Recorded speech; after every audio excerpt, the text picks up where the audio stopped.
লাখো মানুষের ভালোবাসায় সিক্ত ইরানের প্রয়াত নেতা খামেনি। গ্র্যান্ড মোসাল্লায় প্রথম জানাজা, মুসলিম বিশ্বকে ঐক্যের ডাক প্রেসিডেন্টের। স্বাধীনতার ২৫০ বছরে আমেরিকার বীরত্বপূর্ণ ইতিহাস স্মরণ করে ট্রাম্পের ভাষণ। বর্ণিল আয়োজনে দেশজুড়ে জন্মবার্ষিকী উদযাপন। এবং চন্দ্রিমা ভট্টাচার্যের পদত্যাগে তৃণমূল কংগ্রেসে বেড়েছে বিভাজন। বিদ্রোহীদের বিশ্বাসঘাতক আখ্যা দিয়ে মমতার হুঁশিয়ারি।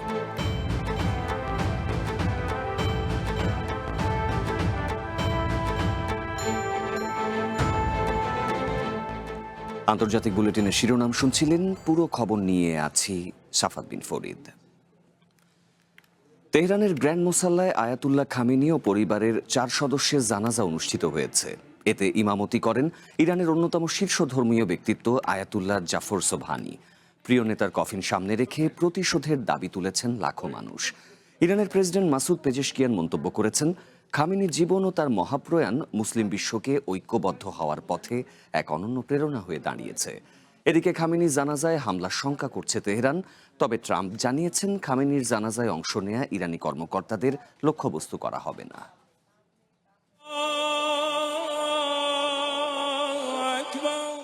রেকর্ড সংখ্যক মানুষের উপস্থিতিতে অনুষ্ঠিত হলো ইরানের প্রয়াত সর্বোচ্চ নেতা আয়াতুল্লাহ খামেনির প্রথম জানাজা। শিয়া ধর্মীয় নেতা আয়াতুল্লাহ জাফর সোবহানি তাবরিজি জানাজা নামাজের নেতৃত্ব দেন। নিরাপত্তার জন্য ছেলে মোস্তফা খামেনি উপস্থিত না হলেও পুত্র মাসুদ, মেইসাম এবং মোস্তফা অংশ নেন। ছিলেন রাষ্ট্রপতি মাসুদ পেজেশকিয়ান, স্পিকার মোহাম্মদ বাঘের গালিবাফ এবং অন্যান্য ধর্মীয় নেতারা। আমেরিকার মৃত্যু হোক, নিপাত যাক ইসরায়েলের। খামেনির কফিন সামনে রেখে লাখো ইরানির কণ্ঠে উঠছে প্রতিশোধের আওয়াজ। রোববারও খামেনির মৃতদেহ গ্র্যান্ড মোসাল্লায় সর্বসাধারণের জন্য রাখা হয়েছে। দূর দূরান্ত থেকে ছুটে আসছেন শোকাহত মানুষ। খোমেনি কম্পাউন্ড ছাড়িয়ে মানুষের ঢল ছড়িয়ে পড়েছে গোটা তেহরানে। খামেনি এবং তার পরিবারের হত্যার বদলা চাইছেন সাধারণ ইরানিরা। তারা বলছেন, শুধু হামলা করে নয়, বরং আমেরিকা এবং ইসরায়েলের এমন গণহত্যা বন্ধে বিশ্বকে এগিয়ে আসতে হবে। আমাদের নেতাকে হত্যা করার প্রতিশোধ নেওয়ার অর্থ ট্রাম্প বা নেতানিয়াহুকে ব্যক্তিগতভাবে হত্যা করা নয়। বিশ্বে তাদের অবস্থান ভেঙে দিতে হবে এবং আমেরিকাকে মধ্যপ্রাচ্য থেকে বিতাড়িত করতে হবে। ইরানের প্রেসিডেন্ট মাসুদ পেজেশকিয়ান বলেছেন, আয়াতুল্লাহ খামেনি সর্বদা মুসলিম উম্মার জন্য ঐক্যকে অপরিহার্য হিসেবে গুরুত্ব দিয়েছেন। তার মহাপ্রয়াণ বিশ্বজুড়ে মুসলমানদের ঐক্যবদ্ধ হওয়ার পথে এক অনন্য অনুপ্রেরণা হয়ে দাঁড়িয়েছে। এদিকে ইরানের নির্বাসিত শেষ শাহ শাসকের ছেলে রেজা পেহেলভি বলেছেন, ইরানিরা খামেনির জন্য শোক প্রকাশ করছেন না, এর বদলে তিনি যাদের হত্যা করেছেন তাদের জন্য শোক করছেন। খামেনির প্রতি শোকের প্রপাগান্ডা তৈরিতে এই সরকার সাধারণ মানুষের বিপুল অর্থ খরচ করছেন বলেও অভিযোগ করেন তিনি। বিভিন্ন দেশের নেতা, জ্যেষ্ঠ কর্মকর্তা, ধর্মীয় ব্যক্তিত্ব এবং বিশ্বের নানা প্রান্ত থেকে আসা পণ্ডিতরা অংশ নিয়ে খামেনির প্রতি শ্রদ্ধা নিবেদন করছেন। ইরান এবং ইরাকে নানা ধর্মীয় আয়োজনে 7 দিন ধরে চলবে এই আনুষ্ঠানিকতা। 9 জুলাই খামেনির মৃতদেহ আবার ইরানে ফিরিয়ে আনা হবে। সেদিন মাশহাদের ইমাম রেজার মাজারে তাকে দাফন করা হবে। Masud Rana, one international desk. তীব্র রাজনৈতিক মেরুকরণ আর বিভাজনের মধ্য দিয়ে স্বাধীনতার ২৫০ বছর পূরণ করল আমেরিকা। এই উপলক্ষে রাজধানী ওয়াশিংটনের ন্যাশনাল মলে আয়োজিত ফ্রিডম 250 সমাবেশে ভাষণ দিয়েছেন প্রেসিডেন্ট ডোনাল্ড ট্রাম্প। এ সময় দেশটির যুদ্ধজয়ী বীরদের অনন্য অবদানকে স্মরণ করেন প্রেসিডেন্ট ট্রাম্প। তবে প্রথা অনুযায়ী জাতীয় ঐক্যের বার্তার পরিবর্তে তাঁর ভাষণে প্রাধান্য পায় জাতীয়তাবাদ, দলীয় রাজনীতি ও মধ্যবর্তী নির্বাচনের প্রচারণা। জমকালো আয়োজনের মধ্য দিয়ে উদযাপন করা হলো আমেরিকার জন্মবার্ষিকী। ব্রিটিশ ঔপনিবেশিক শাসন থেকে মুক্তির ২৫০ বছর পূর্তিতে দেশবাসীকে শুভেচ্ছা জানান প্রেসিডেন্ট ডোনাল্ড ট্রাম্প। ওয়াশিংটন ডিসির ন্যাশনাল মলে দেয়া ভাষণে আমেরিকার বীরত্বপূর্ণ ইতিহাস ও এর রূপকারদের স্মরণ করেন ট্রাম্প। এ সময় তার আমন্ত্রণে মঞ্চে হাজির হন দ্বিতীয় বিশ্বযুদ্ধ, পার্ল হারবার ও ভিয়েতনাম যুদ্ধ থেকে বেঁচে ফেরা শতবর্ষী প্রবীণ সৈনিকেরা। প্রদর্শন করা হয় যুদ্ধের স্মারক বেশ কিছু জাতীয় পতাকা। আমেরিকানদের সাহস ও বীরত্বের প্রশংসা করেন ট্রাম্প। পাশাপাশি নাসার আর্টেমিস 2 চন্দ্রাভিযানের নভোচারীদেরও মঞ্চে পরিচয় করিয়ে দেয়া হয়। গত 250 বছরে পৃথিবী বহু বড় বড় সাম্রাজ্য আর ভয়ানক স্বৈরশাসকদের উত্থান পতন দেখেছে। তারা এসেছে এবং চলেও গেছে, কিন্তু 250 বছর পরেও এই আমেরিকান প্রজাতন্ত্র আজও মাথা উঁচু করে দাঁড়িয়ে আছে। আমাদের পতাকা সগৌরবে উঠছে। আমাদের প্রতিষ্ঠারা মহান ছিলেন বলেই আমরা আজ সমৃদ্ধ। আমাদের জনগণ সাহসী, আমাদের সংস্কৃতি অনন্য এবং আমাদের ভাগ্য ঈশ্বর নিজের হাতে লিখেছেন। স্বাধীনতা দিবসের ভাষণে ট্রাম্প তার দল রিপাবলিকান পার্টি সমর্থিত নির্বাচনী বিল সেভ আমেরিকা অ্যাক্টের পক্ষে জোরালো সমর্থন ব্যক্ত করেন।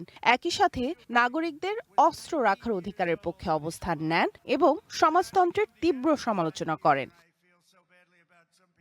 এদিকে দেশব্যাপী বর্ণিল আয়োজনের মধ্য দিয়ে আমেরিকার 250তম স্বাধীনতা বার্ষিকী উদযাপন করা হয়েছে। স্ট্যাচু অফ লিবার্টি ও হাডসন নদীতে 43টি বিশাল পালতোলা জাহাজের নৌকুচকাওয়াজ অনুষ্ঠিত হয়।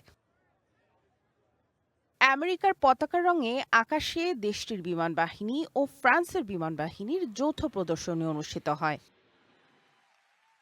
New York, Washington DC, California সহ প্রধান শহরগুলোতে জমকালো আতশবাজির মাধ্যমে উদযাপন করা হয় আমেরিকার জন্মবার্ষিকী। সামিয়া জান্নাহ, ওয়ান ইন্টারন্যাশনাল ডেস্ক। বিধানসভা নির্বাচনের পর থেকেই মমতা বন্দ্যোপাধ্যায়ের তৃণমূল কংগ্রেসে চলছে ভাঙন। এবার বিদ্রোহীদের বিশ্বাসঘাতক বলে কড়া হুঁশিয়ারি দিয়েছেন সাবেক এই মুখ্যমন্ত্রী। জানিয়েছেন হত্যা ছাড়া তাকে দমানো যাবে না। এদিকে বেড়েই চলেছে তৃণমূল কংগ্রেসের সংকট। নিয়োগের 1 মাস পরই তৃণমূলের পশ্চিমবঙ্গ রাজ্য সভাপতি চন্দ্রিমা ভট্টাচার্যের পদত্যাগ দলের মধ্যকার বিভাজন আরও স্পষ্ট করেছে। ভারতের পশ্চিমবঙ্গ বিধানসভা নির্বাচনে ভরাডুবির রেশ কাটতে না কাটতেই চরম অস্তিত্ব সংকটে পড়েছে তৃণমূল কংগ্রেস। দলের অভ্যন্তরে নজিরবিহীন বিদ্রোহ আর ভাঙনের মুখে দাঁড়িয়ে এবার হুঙ্কার ছেড়েছেন মমতা বন্দ্যোপাধ্যায়। দলীয় বিদ্রোহীদের বিশ্বাসঘাতক বলে আখ্যা দিয়েছেন। জানান তৃণমূলের দলীয় প্রতীক তার অনুগত শিবিরের কাছেই থাকবে। বেইমানি করারও তো একটা সীমা থাকা উচিত। পার্টির সাথে বেইমানি না করে, যে পার্টিটা আপনাদের কাছে জন্মদাত্রী মা, আপনারা তো সরাসরি বিজেপি করছেন। এখন বিজেপি করবেন আর তৃণমূল বলবেন, এটা তো হতে পারে না। এরই মধ্যে তৃণমূলের অন্যতম নেত্রী এবং দলের রাজ্য সভাপতি চন্দ্রিমা ভট্টাচার্যের পদত্যাগ দলের মধ্যকার বিভাজন আরও বাড়িয়েছে। পদত্যাগের পর চন্দ্রিমা ভট্টাচার্য জানিয়েছেন, দলে পারস্পরিক বিশ্বাস এবং আস্থার অভাবেই তিনি পদত্যাগের সিদ্ধান্ত নিতে বাধ্য হয়েছেন। 7-8 एमएलए गए थे, उनके हाथ में हम भवन को उठा दिए हैं, तो ये हमको बुरा लगा, इसलिए मैंने पदत्याग की। तो इसमें हमको मालूम नहीं है कुणाल जी को कैसा लगा। তৃণমূল নেত্রী মমতার দাবি, মূলত চাপের মুখে বিদ্রোহীরা দল ছেড়ে দিচ্ছেন। তিনি স্পষ্ট করেন, বিজেপির কোনো চাপের কাছে তিনি মাথা নত করবেন না। হত্যা ছাড়া তাকে দমানো সম্ভব নয়। আপনারা কি আমার কণ্ঠরোধ করতে পারবেন? অত সস্তা নয়। হ্যাঁ, কণ্ঠরোধ করতে গেলে আপনাদের আমাকে প্রাণে মেরে ফেলতে হবে। তার তো চেষ্টা কম করেননি। বিধানসভা নির্বাচনে মমতার পরাজয়ের পর থেকেই মূলত তৃণমূল কংগ্রেসে ভাঙন শুরু হয়। বিদ্রোহী বিধায়করা মমতার নেতৃত্ব দেওয়ার ধরন নিয়ে প্রশ্ন তুলেছেন। এর মধ্যে 60 জনের বেশি বিধায়ক, 20 জনের বেশি লোকসভার সদস্য এবং অন্তত 3 জন রাজ্যসভার সদস্য মমতা বন্দ্যোপাধ্যায়ের তৃণমূল দল থেকে আলাদা হওয়ার ঘোষণা দিয়েছেন। বিশ্লেষকদের মতে, মমতা বন্দ্যোপাধ্যায়ের এই অনড় অবস্থান রাজনৈতিকভাবে এবার কতটা কার্যকর হয় এখন সেটাই দেখার বিষয়। Masud Rana, one international desk. যুদ্ধে রাশিয়ার অর্থের সবচেয়ে বড় যোগানদাতা তেল টার্মিনাল ধ্বংসের দাবি করেছে ইউক্রেন। স্থানীয় সময় শনিবার রাশিয়ার সেন্ট পিটার্সবার্গে রাতভর হামলা চালায় কিয়েভ। ভয়াবহ এই হামলায় তেল টার্মিনাল সহ গুরুত্বপূর্ণ নৌঘাঁটিতেও হামলার দাবি করা হয়। এদিকে এর একদিন আগে ইউক্রেনের গুরুত্বপূর্ণ একটি শহর রাশিয়ার দখলে নেয়ার দাবি নাকচ করেছে ইউক্রেন। রাশিয়ার দ্বিতীয় বৃহত্তম শহর সেন্ট পিটার্সবার্গে রাতভর ভয়াবহ ড্রোন হামলা চালিয়েছে ইউক্রেন। এতে শহরের স্থানীয় বন্দর ও গুরুত্বপূর্ণ তেল অবকাঠামো ক্ষতিগ্রস্ত হয়েছে বলে জানিয়েছেন প্রেসিডেন্ট ভলোদিমির জেলেনস্কি। জানান, এই তেল স্থাপনাটি যুদ্ধ পরিচালনার জন্য রাশিয়ার অর্থের অন্যতম উৎস। একই সঙ্গে একটি গুরুত্বপূর্ণ নৌঘাঁটিতেও হামলা চালানোর দাবি করেছে কিয়েভ। সেন্ট পিটার্সবার্গের গভর্নর আলেকজান্ডার বেগলোভ বলেন, শহরটি বড় ধরনের ড্রোন হামলার মুখে পড়েছিল। তিনি তেল টার্মিনালে হামলার বিষয়টি স্বীকার করলেও এতে কোনো হতাহতের ঘটনা ঘটেনি বলে দাবি করেন। বিবিসি জানায়, এই তেল টার্মিনালটির বছরে প্রায় 1,25,00,000 টন পেট্রোলিয়ামজাত পণ্য উৎপাদনের সক্ষমতা রয়েছে। সম্প্রতি রাশিয়ার গুরুত্বপূর্ণ জ্বালানি অবকাঠামোতে দূরপাল্লার ড্রোন হামলা জোরদার করে ইউক্রেন। এর ফলে দেশটিতে জ্বালানির সংকট তৈরি হয়েছে বলে দাবি করেছে কিয়েভ। ইউক্রেনের ভাষ্য, এসব হামলায় রাশিয়ার প্রায় 43% তেল শোধন সক্ষমতা অকার্যকর হয়ে পড়েছে। যদিও বিবিসি বলছে, এই দাবি স্বাধীনভাবে যাচাই করা সম্ভব হয়নি। সেন্ট পিটার্সবার্গের গভর্নর বেগলোভ আরও জানান, সেন্ট পিটার্সবার্গ এবং বৃহত্তর লেনিনগ্রাদ অঞ্চলের আকাশে ইউক্রেনের 72টি ড্রোন ভূপাতিত করা হয়েছে। তিনি ড্রোন হামলার ঝুঁকি না কাটা পর্যন্ত নগরবাসীকে ঘরের ভেতরে থাকার আহ্বান জানান। একই সঙ্গে মোবাইল ইন্টারনেট সেবাও ব্যাহত হতে পারে বলে সতর্ক করেন। ইসরাত মুক্তি, ওয়ান ইন্টারন্যাশনাল ডেস্ক। আন্তর্জাতিক বুলেটিনের সময় হলো বিরতির, সাথেই থাকুন। একটি দেশের ভবিষ্যৎ গড়ে ওঠে তার ভিত্তি থেকে। তাই বিশ্বখ্যাত জার্মান VRM প্রযুক্তিতে কনফিডেন্স সিমেন্ট নির্মাণ করেছে নতুন প্ল্যান্ট। ইন্দোনেশিয়া থেকে আমদানিকৃত গ্রেড ক্লিংকারের সমন্বয়ে উৎপাদিত কনফিডেন্স সিমেন্ট কোয়ালিটি অ্যাসিওরেন্স ল্যাবে পরীক্ষিত প্রতিটি কণায় নিশ্চিত করা হয় সর্বোচ্চ মান। আর এই গ্রেড ক্লিংকারের কনফিডেন্স সিমেন্ট পৌঁছে যাবে বাংলাদেশের প্রতিটি শহর ও গ্রামে, প্রতিটি প্রান্তে, বাংলাদেশের হৃদয় জুড়ে।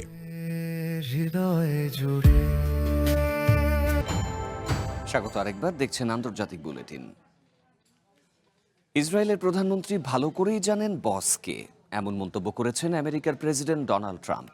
এক্সিওসকে দেয়া এক সংক্ষিপ্ত টেলিফোন সাক্ষাৎকারে ট্রাম্প জানিয়েছেন, বেঞ্জামিন নেতানিয়াহুর সাথে তার সম্পর্ক খুবই ভালো। সাক্ষাৎকারে ট্রাম্প জানিয়েছেন, তিনি শিগগিরই ইসরায়েলি নেতার সাথে বৈঠকে বসবেন। নেতানিয়াহু নিজেই হোয়াইট হাউসে এই বৈঠকের অনুরোধ জানিয়েছেন এবং তুর্কিয়েতে ন্যাটো শীর্ষ সম্মেলনের পর আগামী সপ্তাহের মধ্যেই এই বৈঠক অনুষ্ঠিত হতে পারে বলেও জানিয়েছেন তিনি।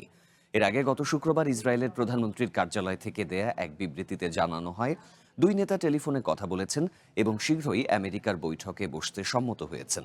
তবে সময়সূচি নির্ধারণে জটিলতার কারণে এই বৈঠক আগামী সপ্তাহ বা পরের সপ্তাহে অনুষ্ঠিত হতে পারে।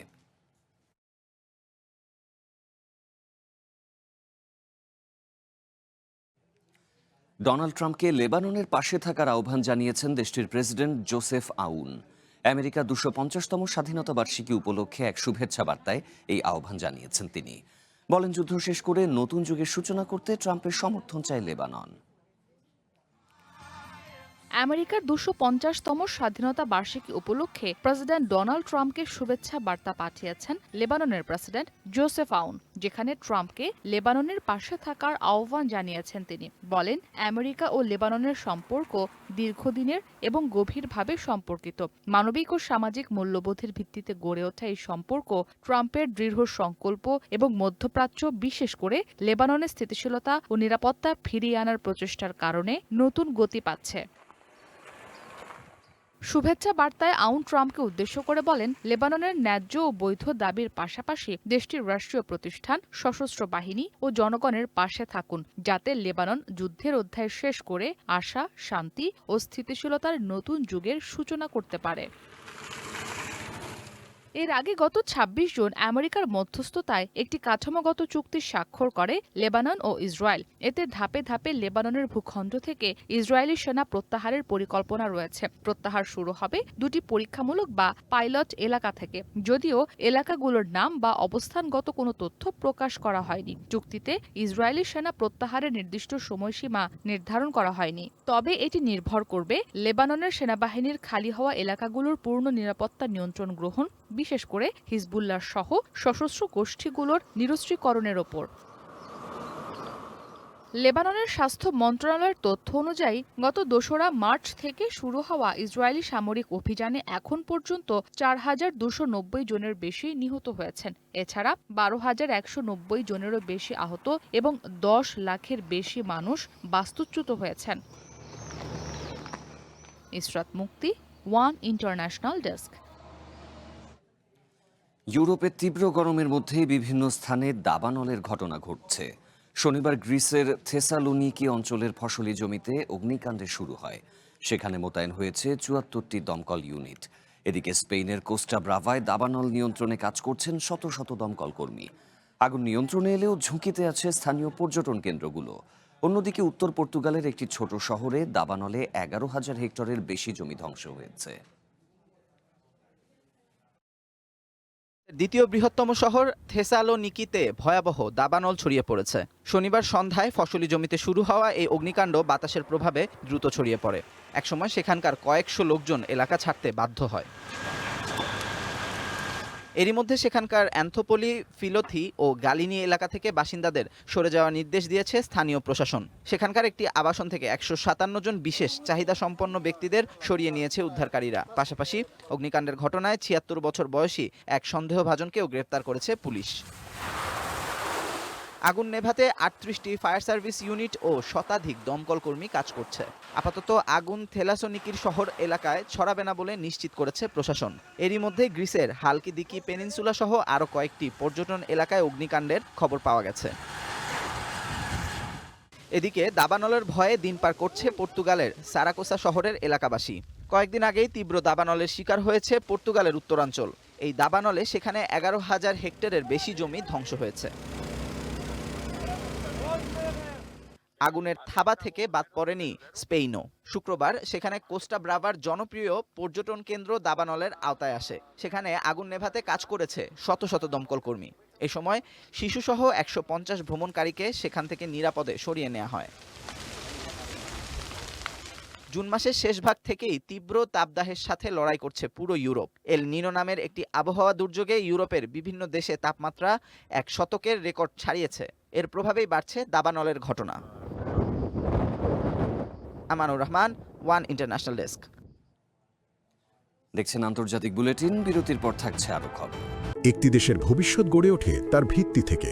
তাই বিশ্বখ্যাত জার্মান ভিআরএম প্রযুক্তিতে কনফিডেন্স সিমেন্ট নির্মাণ করেছে নতুন প্ল্যান্ট।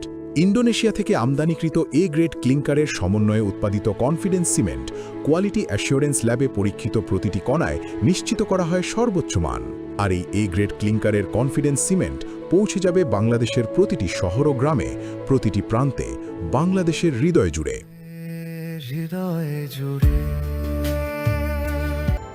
দেখছেন আন্তর্জাতিক বুলেটিন। ভেনেজুয়েলায় আঘাত হানা জোড়া ভূমিকম্পে মৃতের সংখ্যা বেড়ে দাঁড়িয়েছে প্রায় 3,000। আহত হয়েছেন কমপক্ষে 16,592 জন। শনিবার এক বিবৃতিতে এই তথ্য জানিয়েছে দেশটির যোগাযোগ ও তথ্য মন্ত্রণালয়। বিবৃতিতে মন্ত্রণালয় আরও জানিয়েছে এখনও পর্যন্ত 6,462 জনকে জীবিত উদ্ধার করা হয়েছে। সহায়তা দেয়া হয়েছে ক্ষতিগ্রস্ত 86,117টি পরিবারকে।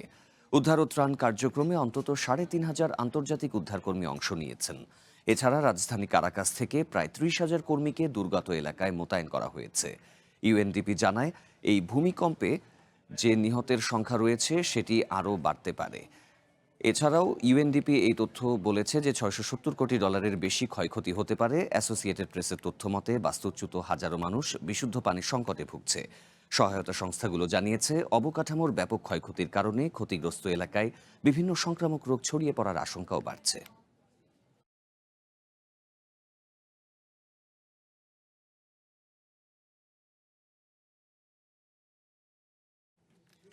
পশ্চিম আফ্রিকার দেশ মালির উত্তর ও মধ্যাঞ্চল সহ দেশটির অন্তত 5টি কৌশলগত শহরে একযোগে বড় ধরনের সমন্বিত হামলা চালিয়েছে সশস্ত্র বিদ্রোহীরা। স্থানীয় সময় শনিবার ভোরে শুরু হওয়া এই হামলায় তুমুল গোলাগুলি ও দফায় দফায় শক্তিশালী বিস্ফোরণের খবর পাওয়া গেছে। মালির সরকারি বাহিনী ও তাদের সহযোগী রাশিয়ার আফ্রিকা কর্পস বাহিনীর ঘাঁটিগুলোকে লক্ষ্য করে এই হামলা চালানো হয়। মালি সামরিক বাহিনী এক বিবৃতিতে জানিয়েছে তারা এই হামলা প্রতিহত করেছে এবং বর্তমানে পরিস্থিতি সম্পূর্ণ নিয়ন্ত্রণে রয়েছে। সেভারেতে 20 জন এবং গাওতে 6 জন সন্ত্রাসী নিহত হয়েছে বলেও দাবি করেছে মালির সেনাবাহিনী। তবে গাও শহরে এক সরকারি যোদ্ধা নিহত ও 4 জন আহত হয়েছে। তুয়ারেগ ভিত্তিক বিদ্রোহী গোষ্ঠী আজাওয়াদ লিবারেশন ফ্রন্টের একজন মুখপাত্র সামাজিক মাধ্যমে জানিয়েছেন তাদের যোদ্ধারা উত্তর পূর্ব কিদাল অঞ্চলের আনেফিস শহরে প্রবেশ করে এই অভিযান চালিয়েছে। আমেরিকার স্বাধীনতার 250 বছর পূর্তি উপলক্ষে এক অনন্য ঐতিহাসিক ঘটনার সাক্ষী হল দেশটির ফিলাডেলফিয়া শহর। 2026 সালে আমেরিকার জীবনযাত্রা, সংস্কৃতি আর আধুনিক প্রযুক্তির স্মৃতি ভবিষ্যৎ প্রজন্মের জন্য মাটি চাপা দেওয়া হয়েছে। আর এতে ব্যবহার করা হয়েছে একটি বিশেষ টাইম ক্যাপসুল। আগামী 250 বছর মাটির নিচেই থাকবে এটি। একটি আইফোন, বিশ্ববিখ্যাত কোমল পানীয় কোকা কোলার বোতল আর বিলুপ্ত প্রায় সাদা তিমির হাড়। আপাত দৃষ্টিতে এগুলো সাধারণ জিনিস মনে হলেও আগামী 250 বছর পরের জন্য এগুলো এখন ইতিহাসের অংশ। আমেরিকার 250তম স্বাধীনতা বার্ষিকী উপলক্ষে শনিবার ফিলাডেলফিয়ায় মাটির নিচে পুঁতে রাখা হলো একটি বিশেষ টাইম ক্যাপসুল। উদ্দেশ্য ভবিষ্যৎ প্রজন্মের কাছে আজকের আমেরিকাকে তুলে ধরা।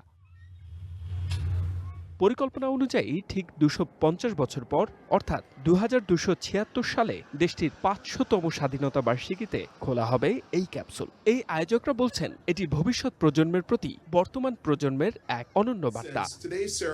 আজকের এই আয়োজন আসলে এক বুক আশার গল্প। এটা আগামী 250 বছরের আমেরিকানদের জন্য আমাদের প্রজন্মের একটি বার্তা। আমরা বিশ্বাস করি আমাদের দেশ টিকে থাকবে। আজ যারা 8 বছরের শিশু, আমেরিকার 300তম জন্মবার্ষিকীতে তাদের বয়স হবে 58। আমরা মূলত আজ একটি ঐতিহাসিক আমেরিকান স্মৃতি তৈরি করছি।